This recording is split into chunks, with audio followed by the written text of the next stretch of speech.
Funções inversas. Para a gente falar de funções inversas, vamos lembrar aqui esse desenhozinho que simboliza uma função.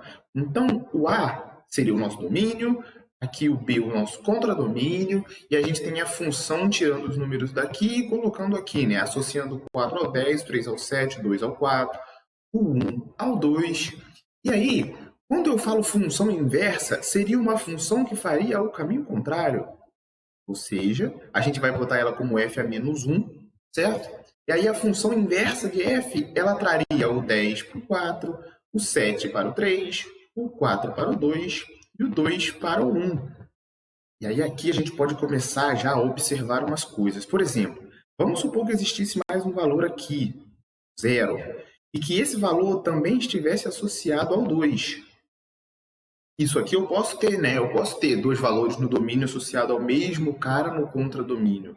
Só que isso aqui criaria um problema para eu fazer a função inversa, porque se a função inversa vem daqui para cá, eu teria que ter o 2 sendo levado para o 1 e para o 0. E aí eu não tenho mais a definição de função, né? Porque pela definição de função, um cara do domínio não pode ser levado para 2 no contradomínio, né? Eu estou assumindo já que o domínio da função inversa já é esse aqui, né? Que agora ele é o domínio, ele era o contradomínio do f, agora ele é o domínio do f a menos 1, né, função inversa, e esse cara aqui é o contradomínio. E aí o que está acontecendo? Eu estou tendo um cara do domínio vindo para 2, isso aqui está errado. Então, para eu definir uma função inversa, eu já não posso ter isso aqui, né? Então, de fato, para eu ter uma função inversa, eu vou precisar dessa característica aqui, ó.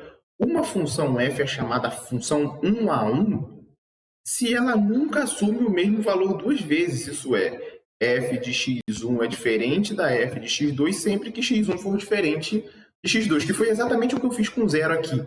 Tá? Eu não posso ter dois caras do domínio de f indo para um cara do contradomínio, porque quando eu tentar voltar, ele vai acabar sendo levado para 2. E aí eu não consigo fazer uma função inversa, não consigo definir uma função inversa. Mais do que isso, né, é importante eu ter todo o meu contradomínio preenchido, que a gente chama de função sobrejetora, e a ideia aqui do 1 para 1 é o que a gente chama de função injetora. Não vamos aprofundar muito esses conceitos que eu falei agora. Daí, a gente tem o chamado teste da reta horizontal. Uma função é 1 a 1, se somente se, toda reta horizontal intercepta o seu gráfico em apenas um ponto. Aqui está um desenho genérico de uma função que não é 1 a 1. Você tem a função, e aí você tem uma reta horizontal cortando a função em dois lugares. Vamos reforçar essa reta horizontal aqui, porque ela está um pouco errada. A reta horizontal estaria aqui, ó.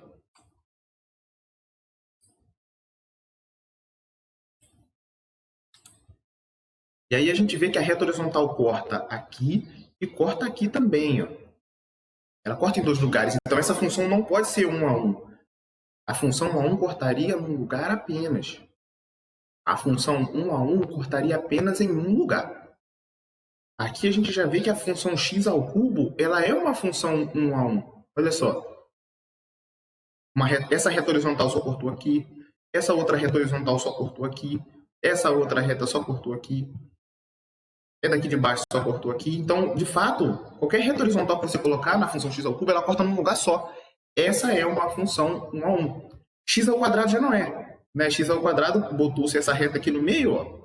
Cortou aqui e cortou aqui. De fato, gente, você vai ter no x ao quadrado o quê? F de menos 1 sendo menos 1 ao quadrado, que é igual a 1. E a gente vai ter f de 1 sendo 1 ao quadrado, que também é 1. Certo? Então, a gente tem dois caras aqui, ó, que são levados para o mesmo na função. Então, ela não pode ser 1 para 1. Né? De fato, a gente vai conseguir travar a função x ao quadrado daqui para frente, né, do zero fechado para frente, e a gente consegue colocar a função raiz sendo a função inversa da função x ao quadrado. A gente vai ver isso daqui a pouquinho. Aqui é definição, né? Seja f uma função 1 a 1 com domínio A e imagem B, então a sua inversa f a menos 1 ela vai ter domínio em B e imagem em A, assim como o desenho que eu fiz antes para a função, né? Um balãozinho era o A, o outro era o B. Então a função f ia, a função f a menos 1 voltava. E f a menos 1 de y é igual a x, se somente se f de x é igual a y. Então como que a gente faz para a gente achar uma função inversa?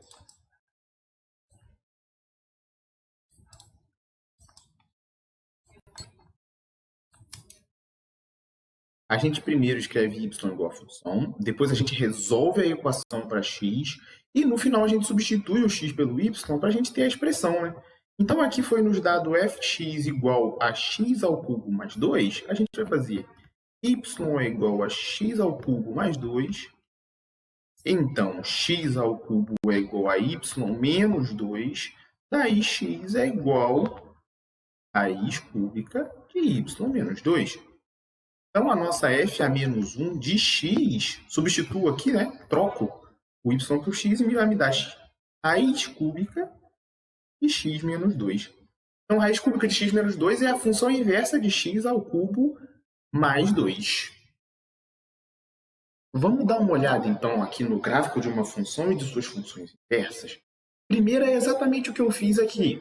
Eu fiz x ao cubo mais 2. Então, aqui está o gráfico de x ao cubo mais 2, é o gráfico verde. Em vermelho, eu tenho o gráfico de raiz cúbica de x menos 2. Né? Aqui, o raiz cúbica eu coloquei como 1 sobre 3. O raiz cúbica eu coloquei como x menos 2 elevado a 1 sobre 3. Né? Então, reparem que o gráfico ele tem uma simetria, e, de fato, essa simetria é quanto à reta y igual a x.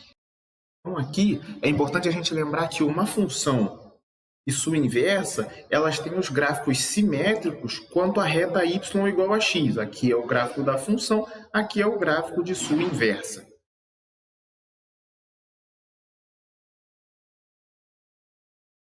Nesse segundo caso, eu acabei de colocar a função x ao quadrado e a função raiz de x. Qual que é a questão aqui, gente? O x ao quadrado, eu defini ele somente para x maior ou igual do que zero, tá? Então, ela começa exatamente daqui, ó. E aí, dessa forma, eu consigo definir a função. E aí, dessa forma, eu consigo definir a função raiz de x como inversa da função x ao quadrado. Então, lembra que eu falei ali atrás que x ao quadrado não era uma função 1 para 1? De fato, ela não é uma função 1 para 1 se ela for definida em todos os números reais. Mas se eu definir para x maior ou igual do que zero, aí eu consigo esse desenho que está em verde, e a sua inversa é a raiz de x, com esse desenho que está em vermelho. Aí a gente liga a reta y igual a x, ó, e vê que elas são simétricas quanto à reta y igual a x. Vamos agora falar das funções logarítmicas. Nós conhecemos a função exponencial, que é aquela função do tipo fx é igual a a elevado a x. A gente sabe que ela é crescente ou ela é decrescente, dependendo aqui do valor do a, e, portanto, ela passa no teste da reta horizontal. Se ela passa no teste da reta horizontal, a gente consegue definir uma f a menos 1. E a gente vai chamar essa f menos 1, ou a função inversa da função exponencial, de função logarítmica, com base a. Então, pensando ó, que f a menos 1 de x é igual a y se e somente se f de y for igual a x, então o que nós temos? O logaritmo de base a de um x é igual a y se e somente se o a elevado a y é igual a x. Então, vamos pensar aqui na base 2, por exemplo, a gente tem o quê? Que o logaritmo na base 2 de x é igual a 1y, se e somente se 2 elevado a y for igual a x. E aí vamos pensar nos valores mesmo, né? Por exemplo, logaritmo na base 2 de 4 é igual a 2. Por quê?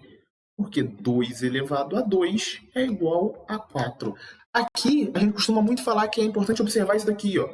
2 elevado a y é igual a x, ó. É o que está aqui. 2 elevado a y é igual a x. Então, aqui, ó, 2 elevado a 2 é igual a 4. A gente pensar nessa... Se a gente utilizar essa forma de olhar para o logaritmo, a gente vai estar sempre associando o logaritmo ao exponencial como tem que ser. Agora, logaritmo de 1 na base 2 é igual a 0. Ora, 2 elevado a 0 é igual a 1, certo? Então, ó, aqui a gente associa o 2 elevado ao 0, dando o 1. E está certinho, a gente está pensando sempre no exponencial. Uma coisa que a gente tem que observar aqui agora, ó, é que o logaritmo de 1 em qualquer base sempre vai dar 0. Porque qualquer número elevado a 0 dá 1. Então, o logaritmo de 1 na base 2 é 0, o logaritmo de 1 na base 10 é 0, o logaritmo de 1 em qualquer base sempre vai dar 0. Assim como a gente tinha leis dos expoentes, agora a gente tem as leis do logaritmo. Então, ó, considerando x e y números positivos, o que você tem? Logaritmo de x vezes y na base A é o logaritmo de x na base A mais o logaritmo de y na base A. Logaritmo de x sobre y na base A é o logaritmo de x na base A menos o logaritmo de y na base A.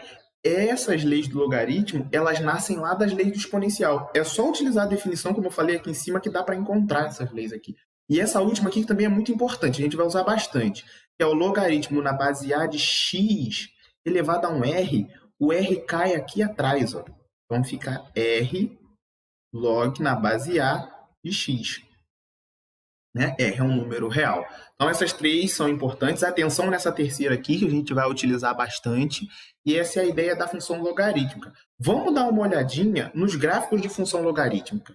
Então, pessoal, agora aqui, ó, logaritmo, esse aqui, né? Logaritmo de base 2 de x. E aqui está o gráfico de logaritmo de base 2 de x. Vamos fazer outro.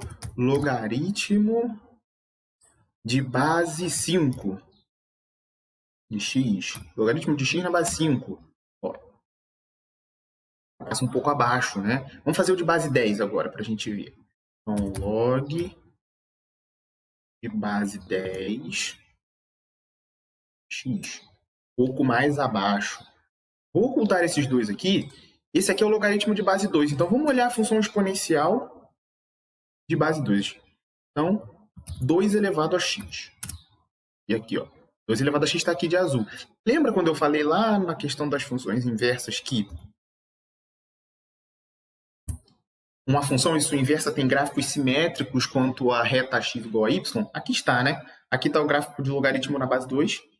Aqui está o gráfico de 2 elevado a x. Então, o logaritmo como função inversa da função exponencial. Agora que nós vimos o exemplo do logaritmo, a gente pode falar sobre o fato de uma função composta com a sua função inversa da nossa função identidade, certo? Então, sempre que eu for compor uma função com a sua inversa, eu acabo encontrando x. Posso fazer o contrário também, né? Compor a inversa com a função, eu terei x, ok? Então, um exemplo, ó, se eu compor a função x ao quadrado com raiz de x, por exemplo, eu vou botar assim, ó, raiz de x ao quadrado, eu tenho x, certo? Se eu compor a função x elevado a 1 sobre 3, que na verdade é a raiz cúbica, né? Raiz cúbica de x ao cubo, eu tenho x. Quando eu penso na função logarítmica, o que acontece? Eu posso compor log de base 2 com 2 elevado a x. E eu vou ter o quê? X. Ó, fiz a composição da função logaritmo com a função exponencial.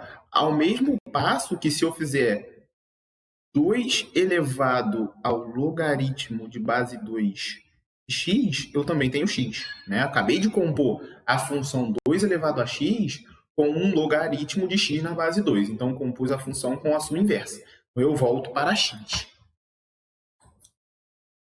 Logaritmos naturais, né? De todas as bases que a gente pode colocar numa função logarítmica, a gente também pode colocar aquele número e, né? Que era o número irracional, constante de Euler, que eu falei no vídeo anterior. E aí a gente vai ter o logaritmo de base e de x. Então, é o logaritmo de x na base e.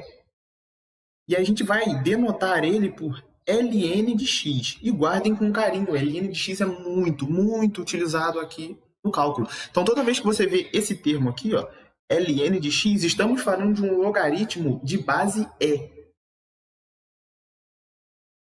Então, a gente sabe aqui, ó, que o ln de x ele é a função inversa de e elevado a x. Ó. Se você tem f de x sendo e elevado a x, f a menos 1 de x, a função inversa, é o ln de x. E aqui a gente já tem a questão da função composta, né? Então, ln composto com e de x, tá? X. E elevado ao ln de x é a função exponencial de base e composta com o logaritmo natural. A x também, é o que eu acabei de falar ali atrás.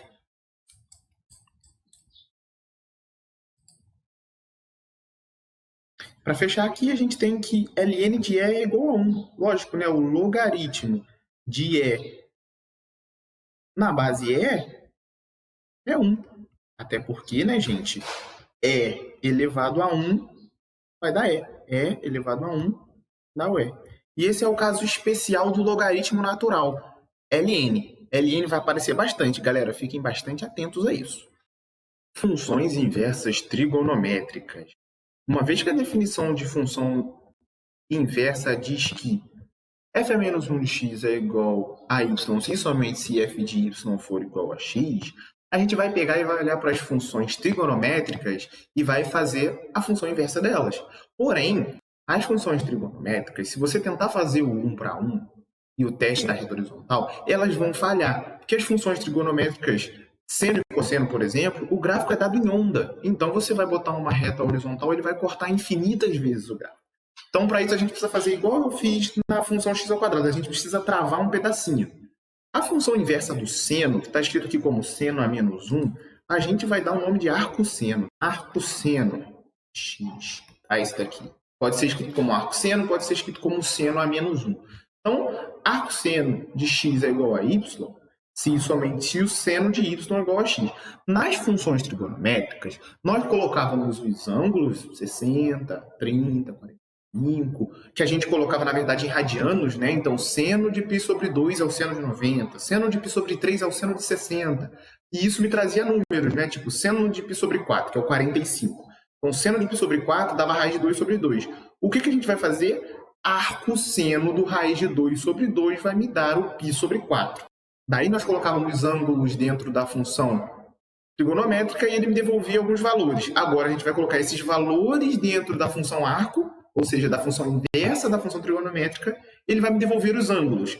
Porém, para isso, eu preciso travar a função seno, por exemplo, entre menos π sobre 2 e π sobre 2, para evitar aquelas ondinhas. Vamos no gráfico dar uma olhada. Verificando aqui no gráfico, ó, em azul eu tenho o gráfico da função seno. Só que o gráfico da função seno, ele vai ficar fazendo várias ondas infinitas. Então, se eu botar uma reta horizontal aqui, ele vai cortar várias vezes. O que eu vou fazer? Eu vou travar um pedacinho. Em particular, eu vou travar o pedacinho da função seno em que ela é crescente. Então, vou ficar só com esse pedacinho aqui que ficou em marrom. Tá? Aqui eu estou exatamente do menos π sobre 2, que é esse valor aqui, ó, um pouquinho atrás do menos 1,5, e o mais π sobre 2, né? Que seria o 3,14 dividido por 2, um pouquinho à frente do 1,5. Então, eu vou travar só nesse pedaço. E nesse pedaço, eu consigo dizer que a função seno é 1 para 1, certo? Ela é injetora. E daí eu consigo definir uma função inversa para a função seno aqui, que é a função arco, que eu acabei de falar ali atrás.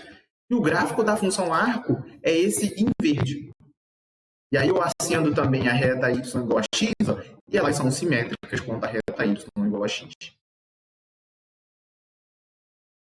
Da mesma forma, eu acabo conseguindo definir as funções inversas das outras funções trigonométricas. Então, aqui eu tenho o arco cosseno.